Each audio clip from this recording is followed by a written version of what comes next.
Former Speaker of the House Newt Gingrich ran for president in 2012, and he campaigned with President Trump in 2016. Now he's the author of a new book. It's called Collusion, a novel. Yeah, it's not what you think. It's not the Mueller report. It's not the Mueller report. It focuses on a former Navy SEAL who teams up with an FBI agent to try and stop an attempted Russian poison attack against the U.S.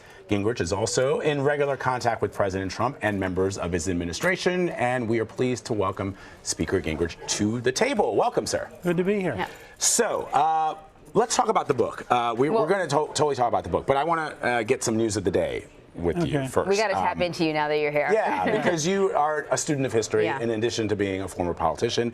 We have 21 Democrats running for president. Right. If you haven't heard, Joe Biden's the latest to throw his hat in the ring. You know the former vice president. Who do you believe of that crop of 21 candidates could be the biggest threat to President Trump? Well, I think the one most likely to be nominated is Kamala Harris. You do? Yes. Kamala Harris, you think, is the one most likely to be nominated. Why? Well, because she has California as a base. She's a very articulate and I think likable person. And I think that she represents a new generation in a way that Biden and Sanders are going to find very hard to be able to match. So it's the dynamic of the Democratic Party right now is to the left in a way that I think Biden can't cope with. And it's also to newer faces in a way that I think Sanders has a hard time coping with. So that's just my bias. My guess is if you had a theoretical presidential race game, that probably Buttigieg, the mayor of South Bend, would be the most dangerous opponent. Because? Well, he's from the Midwest. He's a mayor of a small town. He has no particular public record.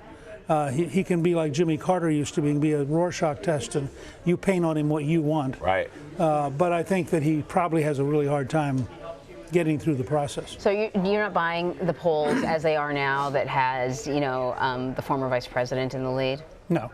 Somebody, it may have been your folks, but somebody did a poll this last week where they just said, tell me your favorite candidate. And 54% of the Democrats had no name. That if you go in, I mean, Biden has a huge, and Sanders both have the advantage that they have national name ID. So if you have a list, and you're the average person, those two kind of leap out because you sort of know them. But if you said how deep and how aggressive is Biden's support, I think it's very thin. I think outside the Washington establishment, and that he raised a lot of money, but he raised most of it out of the Washington establishment. So what does it say to you then that former President Barack Obama is not yet endorsing and probably, according to some reports, is going to wait to see who the eventual nominee is? I think that's what George W. Bush did. I think that, and George H.W. Bush did. I think it's perfectly reasonable for a president to say, look, the party's got to make its decision, and I'm not going to step in and try to influence it. And because you also face the embarrassment, what if you step in and your candidate loses? Right. Is that then a repudiation of the president? Exactly. It's a good point. I wish we could have you I know. We should have a podcast. I want to talk about this book, too, because I thought it was completely fascinating that you would delve into this. It's fictional. Yes. I thought to myself, the only collusion must be between, like, you and the publishing gods who knew exactly when the Mueller report was going to be coming, because your timing couldn't have been better. Of all the books I've written, none has had this kind of time. So tell us about the book and why you wrote it. And let me say, by the way, I do a podcast at newtsworld.com. We did a podcast that came out yesterday, which is on the Russian use of poisoning. And we're doing a podcast next week with 2 Army combat doctors on the challenge of opioid addiction and the treatment of pain. And so both of those fit into the book. The book is really designed to say 3 things. One, there really is Russian efforts to penetrate our society. I mean, the top-ranking anti-spy person in the FBI was a spy for the Russians for 20 years. I mean, so Mueller may say there was no collusion with Trump, but let me tell you, there's a lot of real danger with the Russians, and we should not lower our guard. Second, the Russians have this weird national fascination with poisoning. They do it often. Yeah, yes, they do. And they've been accused of it. And they do it so you know it.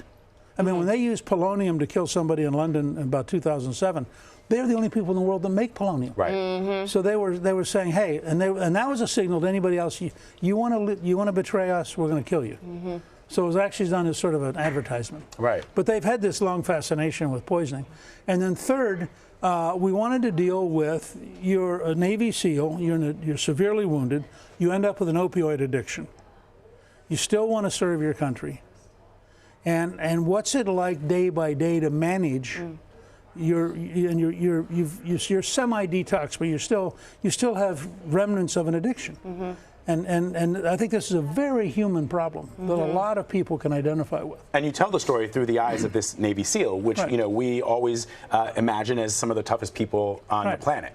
And they're dealing with the struggle that is laying waste to a Navy SEAL the same way it might lay waste to somebody who's from a town in West Virginia. Because it turns out if you're truly addicted, you're truly addicted. It's a, and so I think it's weaving those together is really a helpful way to get people to see the world differently, but to do it, in a novel where it's fun and it's interesting and you stay up turning the pages because you want to know what's going to happen next. Yeah.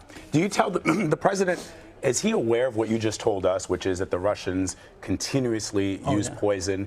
Because when intelligence agencies, the 17 that have said that the Russians are still trying to tamper with our elections, the president seems to be dismissive of that. No, I don't. There's, in fact, an entire project in the executive branch to take the Russians on about elections, but it's deeper than that. We're going after the Russians in Venezuela. We're going after the Russians in Ukraine. President Trump has done more to impose sanctions on Putin than Obama did. But the Congress has. No, the president has too. I mean, we've gone after the oligarchs and we've cut off people who can't travel now and they can't do a whole range of things. But he's still, what people want to hear is tougher talk when it comes to Putin, and he still seems to sort of waffle on that. Yeah, I think that well, first of all, I think he knows that Putin is the only person that matters in the entire Russian system. And he would like to find a way, for example, to talk him out of Venezuela and talk him out of Ukraine. So he does the same thing with Xi Jinping. I mean, he knows that the Chinese are doing a whole series of bad things. But he thinks if you can't talk with the guy, how are you going to get to the next stage? And I think that's partly his deal-making style coming out of the business world. Are the Russians, though, known for sitting in a room? President Trump, and part of the reason why a lot of people supported him was he said, look, I'm a deal maker. I will sit at the table with somebody and we'll hammer it out. But it strikes me now, after 2 years, that some of these despots and dictators and authoritarian leaders may do that at the table, but that's not really how they play the game. They don't play the game that way. Right. I mean, there's no evidence right now, for example, that there's any deal you could make with Putin about Ukraine. None. None.